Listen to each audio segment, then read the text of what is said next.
Согласно своите амбиции да стане расадник на хибридни технологии, Nissan го опреми новиот Кашкај со втората генерација на својата e-Power погонска група.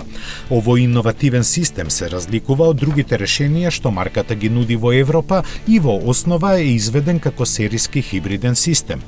Тоа значи дека возилото цело време се задвижува со електрична енергија, која кога ќе се испразнат батериите, ја произведува бензинскиот мотор без при тоа директно да ги задвижува тркалата.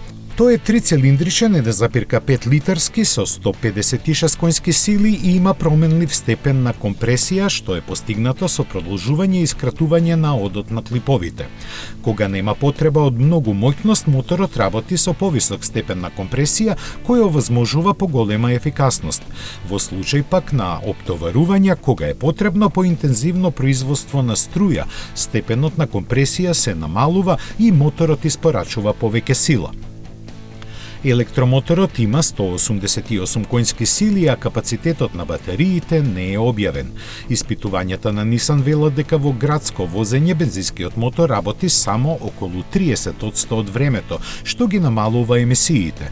Според се уште нехомологираните податоци, Кашкај e-Power во просек троши 5,3 литри гориво на 100 км и испушта 119 грама јаглерод диоксид на километар. Опремен со систем за возење со една педала, со која се забрзува и забавува, додека сопирачките се користат само за запирање. Цената за сега не е позната, а се очекува испораките да стартуваат во текот на летото.